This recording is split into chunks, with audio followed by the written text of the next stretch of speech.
दोस्तों नमस्कार। जरा एक बात सोचिए, संसद का मॉनसून सत्र खत्म हो चुका है। गृह मंत्री जी पूरे 18 दिन के सत्र में एक बार भी सदन में ठीक से हाजिर नहीं हुए हैं।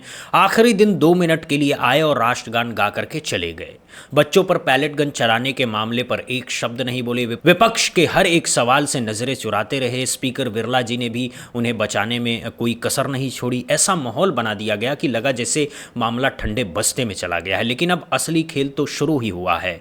कांग्रेस की तरफ से एक ऐसा ऐलान हुआ है जिसने पूरी सत्ता की नींद उड़ा दी है। 4 राज्य, 4 तारीखें और एक ही मांग, गृह मंत्री अमित शाह जी का इस्तीफा। और ये कोई हवा में लिया गया फैसला नहीं है, ये पूरी रणनीति के साथ तैयार किया गया एक बहुत बड़ा राजनीतिक अभियान है जो अब सड़कों तक पहुंचने वाला है। सोचिए, संसद जहां चुप कराई जा सकती थी वहां तो खेल खत्म कर दिया, लेकिन सड़क पर तो जनता के हाथ में माइक है, वहां कैसे चुप कराएंगे। नमस्कार दोस्तों, स्वागत है आपका। आज हम इसी पूरी योजना पर बात करेंगे कि आखिर कांग्रेस की ये नई रणनीति क्या है, इसके पीछे क्या सोच है और क्या सचमुच अमित शाह जी की कुर्सी अब बचाना मुश्किल हो जाएगा। तो पहले पूरा घटनाक्रम समझिए। 20 जुलाई को जंतर मंतर पर छात्रों के साथ जो हुआ वो पूरे देश ने देख चुका है। पैलेट गन चली, लाठियां चली, आंसू गैस के गोले दागे गए। बच्चियों के साथ जो अभद्रता हुई वो शब्दों में बयां करना मुश्किल है। दिल्ली पुलिस जो सीधे गृह मंत्रालय के अंडर आती है उसकी कार्रवाई पर सवाल उठे। रैपिड एक्शन फोर्स के इस्तेमाल पर सवाल उठे। मेडिकल रिपोर्ट में पैलेट गन के घाव दर्ज हुए। संसद मार्ग पुलिस स्टेशन की जन्नत डायली में बाकायदा पैलेट गन फायर की एंट्री हुई। लेकिन इन सब सवालों का जवाब देने के लिए गृह मंत्री जी संसद में एक बार भी खड़े नहीं हुए। 20 जुलाई से लेकर के 13 अगस्त तक पूरे 18 दिन का सत्र और गृह मंत्री गायब। ये कोई सामान्य बात नहीं है दोस्तों, ये लोकतंत्र में सबसे बड़ी अनदेखी है।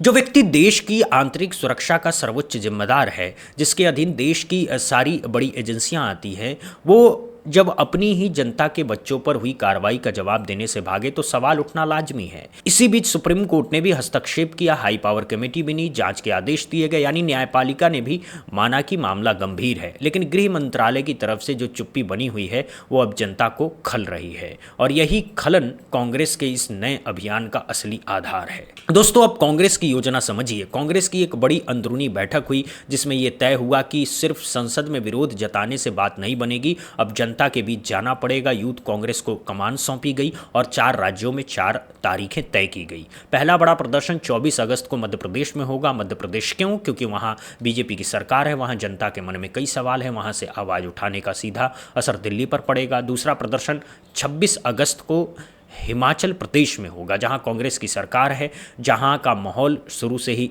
जागरूक रहा है और जहां पिछले साल की भयंकर तबाही के वक्त कांग्रेस सरकार से मिली उपेक्षा को लोग आज तक भूले नहीं हैं। तीसरा प्रदर्शन 28 अगस्त को तमिलनाडु में होगा, यानी दक्षिण भारत में सीधा हमला, जहां डीएमके पहले से ही बीजेपी से नाराज चल रही है और जहां का युवा वर्ग अपने ही तरीके से जागरूक है। और चौथा बड़ा प्रदर्शन 21 अगस्त को होगा, जिसकी जगह अभी अंतिम रूप से घोषित नहीं हुई है, लेकिन कहा जा रहा है कि इसे राष्ट्रीय राजधानी दिल्ली में या किसी बड़े केंद्र में रखा जाएगा। जरा गौर कीजिए, चारों तारीखें ऐसी है कि 8 दिनों के अंदर लगातार 4 बड़े प्रदर्शन, यानी हर 2 दिन में एक बड़ी खबर, हर 2 दिन में एक बड़ा हेडलाइन, हर 2 दिन में सोशल मीडिया पर तूफान। ये पूरी टाइमलाइन बहुत सोच समझ करके तय की गई है ताकि मुद्दा गर्म रहे, ठंडा ना पड़े। और सबसे बड़ी बात, 4 अलग अलग राज्य, 4 अलग अलग भौगोलिक क्षेत्र, 4 अलग अलग राजनीतिक परिस्थितियां। इससे पूरे देश को संदेश जाएगा कि यह सिर्फ किसी एक राज्य की समस्या नहीं है, यह पूरे देश के छात्रों की समस्या है, यह पूरे देश की चिंता है। दोस्तों यहां असली सवाल यह है कि मॉनसून सत्र खत्म होने के बावजूद कांग्रेस इस मुद्दे को सड़कों पर क्यों ले आ रही है।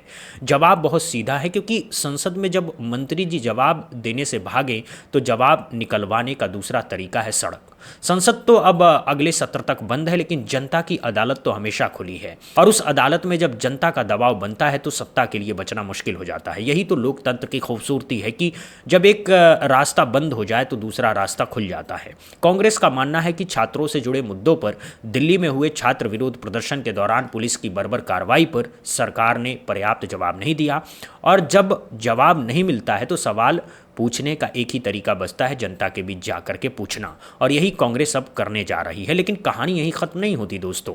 सड़क के प्रदर्शन के साथ साथ एक और बड़ा कदम उठाया गया है, डिजिटल कैंपेन। ऑनलाइन पिटीशन शुरू की जा चुकी है, जिसमें आम नागरिकों से अमित शाह जी के इस्तीफे की मांग के समर्थन में हस्ताक्षर मांगे जा रहे हैं। यानी एक तरफ ग्राउंड प्रोटेस्ट, दूसरी तरफ डिजिटल कैंपेन, ये दोनों मिलकर के एक ऐसा दबाव बनाएंगे जिससे बचना आसान नहीं होगा। और सोशल मीडिया की ताकत का असली अंदाजा अब सत्ता को हो चुका है।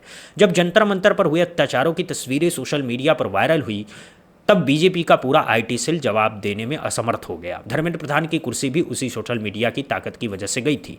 तो जब वही ताकत अब अमित शाह जी के खिलाफ लगेगी तो असर तो होगा ही। दोस्तों, यहाँ थोड़ा गहराई में जाइए। ये पूरा अभियान सिर्फ प्रदर्शन नहीं है, ये एक बहुत सोची समझी राजनीतिक रणनीति है। कांग्रेस इस मुद्दे के जरिए कई निशाने एक साथ साधना चाहती है। पहला, गृह मंत्री पर प्रत्यक्ष दबाव, ताकि उसे कम से कम जवाब देने पर मजबूर किया जा सके। दूसरा, बीजेपी के अंदर पहले से जो पावर स्ट्रगल चल रहा है उसे और तेज करना। खबरें आ रही है कि आरएसएस मार्गदर्शक मंडल और गुजराती लॉबी के बीच तलवारें खिंची हुई है। देवेंद्र फडणवीस जी को दिल्ली बुलाने की चर्चा चल रही है। अमित शाह जी का मंत्रालय बदलने की बात हो रही है। ऐसे में जब बाहर से भी दबाव बढ़ेगा तो अंदरूनी लड़ाई और तेज होगी। तीसरा और सबसे महत्वपूर्ण निशाना है युवा वर्ग को कांग्रेस के साथ जोड़ना। जनजी जो पिछले कुछ महीनों से सड़क पर है, जो कॉकरोच जनता पार्टी के आंदोलन में जोरदार तरीके से शामिल हुई थी, उसे कांग्रेस अपने साथ लाना चाहती है। युवा कांग्रेस को कमान देने का यही मतलब है कि युवा से युवा की बात हो, नौजवानों से नौजवानों की भाषा में बात हो। दोस्तों, इसी बीच याद कीजिए, राहुल गांधी जी ने पहले ही कहा है कि जब तक अमित शाह जी इस्तीफा नहीं देंगे तब तक वो चैन से सोने नहीं देंगे। बड़े आत्मविश्वास के साथ कहा गया था कि पूरी रात जगा करके रखेंगे। जब तक ये खुद कोलैप्स न कर जाएं, जब तक ये खुद न कहें कि माफ़ करो, छोड़ दो हमें, ये कोई हल्की फुल्की चुनौती नहीं है दोस्तों। इसके पीछे एक बहुत बड़ी योजना थी और अब वो योजना धीरे धीरे ज़मीन पर उतर रही है। सड़क, सोशल मीडिया, अदालत, विपक्षी सहयोगी, हर जगह एक साथ दबाव बनाया जा रहा है। यहाँ तक कि 17 अगस्त को सुप्रीम कोर्ट ने भी राहुल गांधी को बड़ी राहत दी है। आय से अधिक संपत्ति के जिस मामले में इलाहाबाद हाई कोर्ट ने ईडी और सीबीआई को जांच के आदेश दिए थे, उस पर मुख्य न्यायाधीश सूर्यकांत जी की बेंच ने पूरी कार्रवाई पर रोक लगा दी है। यानी जिन एजेंसियों को राहुल गांधी के पीछे लगाया गया था, अब वो एजेंसियाँ रोक दी गई हैं। ये सब मिलकर के एक बहुत बड़ा माहौल तैयार कर रहे हैं। दोस्तों, यहाँ एक बात और गौर करने की है, कांग्रेस का ये अभियान ऐसे वक्त पर आ रहा है जब बीजेपी के अंदर वैसे ही भूचाल मचा हुआ है। मंत्रिमंडल में बड़े फेरबदल की खबरें हैं। 2 दर्जन से ज़्यादा मंत्रियों के विभाग बदलने की तैयारी है। पीयूष गोयल जी के इस्तीफे की चर्चा है। कई राज्यों के गवर्नर बदलने की खबरें हैं। ऐसे में जब बाहर से भी दबाव बढ़ेगा तो अंदर की भगदड़ और तेज हो जाएगी। सत्ता जब अंदर से हिली हुई हो तो बाहर से दिए गए झटके ज़्यादा असर करते हैं, और यही कांग्रेस ने भांप लिया है। यहाँ चंद्रबाबू नायडू की भूमिका भी बहुत अहम है। नायडू पहले ही केंद्र सरकार पर दबाव बना रहे हैं कि अमित शाह जी को कुछ समय के लिए मंत्रालय से हटा दिया जाए, बीमारी का बहाना बना दिया जाए या मंत्रालय ही बदल दिया जाए। नायडू की टीडीपी के पास 16 सांसद हैं और वो केंद्र सरकार की सबसे मजबूत बैसाखी हैं। जब इतनी मजबूत बैसाखी खुले तौर पर मंत्री बदलने की मांग करने लगे तो अंदर से हलचल होगी ही। और इसी बीच बाहर से कांग्रेस का 4 राज्यों वाला अभियान आ रहा है, तो सोचिए दबाव कैसा बनेगा। दोस्तों, यहाँ एक बहुत बड़ा सवाल उठता है कि क्या ये पूरा अभियान वाकई अमित शाह जी को कुर्सी छोड़ने पर मजबूर कर सकता है। ईमानदार जवाब ये है कि सिर्फ 4 प्रदर्शनों से कुछ बड़ा नहीं होगा, लेकिन ये 4 प्रदर्शन एक बड़ी लहर की शुरुआत हो सकती है। अगर मध्य प्रदेश, हिमाचल, तमिलनाडु और चौथे राज्य में लोगों की भारी भागीदारी दिखी, अगर सोशल मीडिया पर सचमुच लाखों लोग ऑनलाइन पिटीशन पर हस्ताक्षर करते हैं, अगर स्थानीय स्तर पर छात्र और युवा इससे जुड़ते हैं, तो ये अभियान 4 राज्यों से आगे बढ़ करके पूरे देश में फैल सकता है। और अगर ऐसा हुआ तो सरकार के लिए इसे नज़रअंदाज करना बहुत मुश्किल हो जाएगा, क्योंकि इतिहास गवाह है, जब जनता किसी एक मांग पर लगातार सड़क पर आती है तो सत्ता को झुकना ही पड़ता है।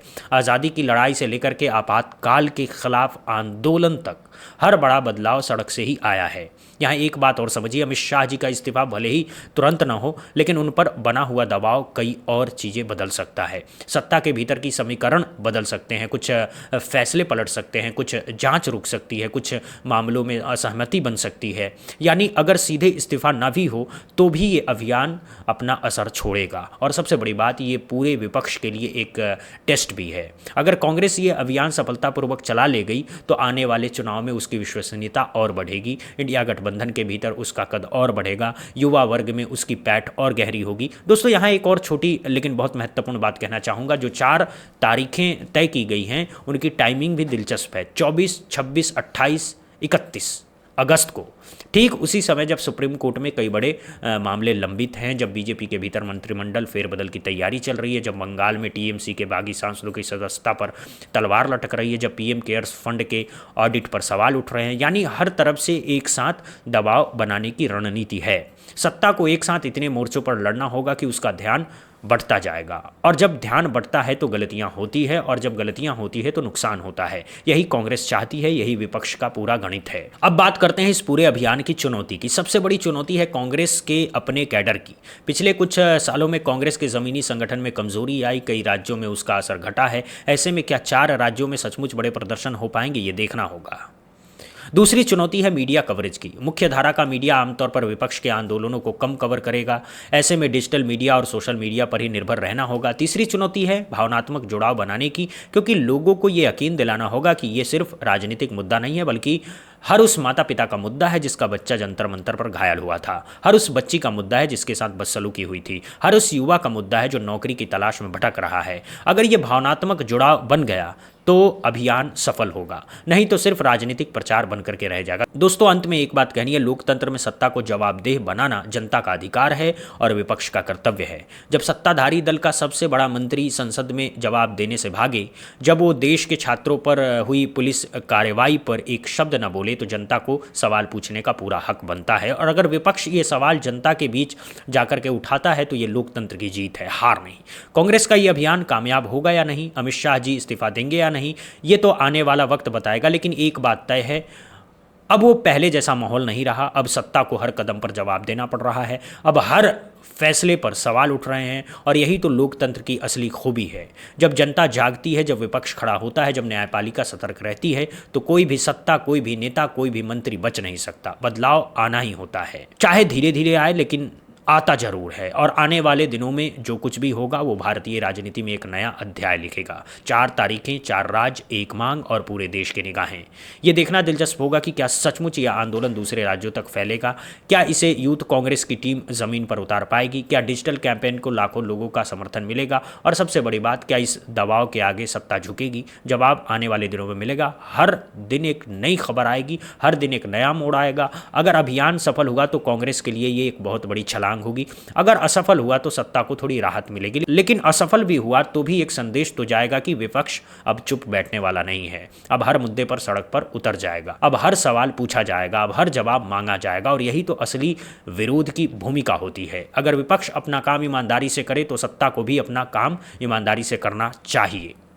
पिछले कुछ सालों में विपक्ष कमजोर था, इसीलिए सत्ता ज़्यादा मनमानी करती थी, लेकिन अब विपक्ष जाग रहा है, इसीलिए सत्ता को संभलना पड़ रहा है। तो आप बताइए कमेंट में, आपको क्या लगता है, क्या ये 4 राज्यों वाला अभियान सचमुच अमित शाह जी की कुर्सी हिला पाएगा? क्या डिजिटल कैंपेन को लाखों लोगों का समर्थन मिलेगा? क्या मध्य प्रदेश और तमिलनाडु जैसे राज्यों में भारी भागीदारी होगी? और सबसे बड़ी बात, आपकी नज़र में क्या गृह मंत्री को छात्रों पर हुई पुलिस कार्रवाई की नैतिक जिम्मेदारी लेते हुए इस्तीफा देना चाहिए? आपकी राय हमारे लिए बहुत ज़रूरी है, ज़रूर लिखिएगा, क्योंकि आपकी राय ही तो जनमत बनाती है, और जनमत ही तो सरकारें बनाता गिराता है। वीडियो पसंद आया तो लाइक कीजिए, चैनल को सब्सक्राइब कीजिए, घंटी दबाना बिल्कुल मत भूलिएगा, ताकि हर बड़ी खबर और सच्ची खबर सबसे पहले आप तक पहुंचे। मिलते हैं अगली वीडियो में, तब तक के लिए जय हिंद, जय भारत, वंदे मातरम।